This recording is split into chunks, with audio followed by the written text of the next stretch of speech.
আসসালামু আলাইকুম ওয়া রাহমাতুল্লাহি ওয়া বারাকাতুহু।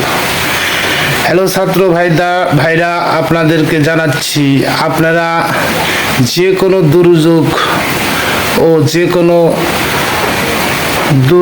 যে কোনো অশৃঙ্খলা আপনারা প্রতিরোধ করতে আপনারা সবসময়কার জন্য দেশের জনগণ, সাধারণ জনগণের ডাক দিবেন। সাধারণ জনগণও আপনাদের পাশে থাকার চেষ্টা করবে। এই যে সারা দেশে প্রায় 15টি জেলা ক্ষতিগ্রস্ত বন্যার পানির কারণে, এই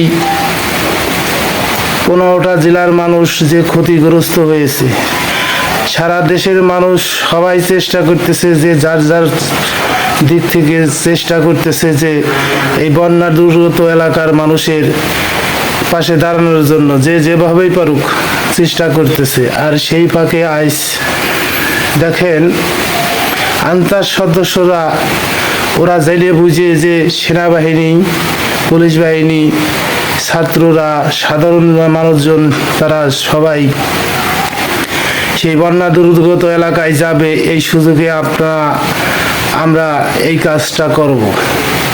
আসলে ভাই এই যে এই আনসাররা এরা যারা এই ধরনের কাজ করতেছে, এইটা কি মোটেই ঠিক করতেছে?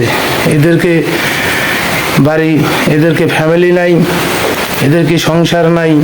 এরা কি সংসারের কথা একবারও চিন্তা করে না যে আমরা যে এই ধরনের আন্দোলনে যাব, আমাদের যদি নিজের শারীরিক সমস্যা হয় তাহলে আমাদের ফ্যামিলি কি হবে? আসলে ভাই আমাদের বাংলাদেশে ভালো কথা বললে সবাই তার দেখতে পারে না। আসলে এরা মানুষ রূপে মানুষ, কিন্তু মানুষের ভিতরে এদের মন ততটুক ভিতরে নাই যে এরা এই যে অন্তর্বর্তী সরকার, এই সরকার তো চিরস্থায়ী সরকার না। এই সরকারের কাছে এরা দাবি নিয়ে আসে এরা এতদিন কোথায় ছিল? দেশে তো এত সরকার আসছিল গেল, তাই এইসব আন্দোলন তো শুনলাম না। যে সরকার 17 বছর ধরে যে সরকার ক্ষমতাগিরি করে গেল, তার আমলেও তো এরা এই ধরনের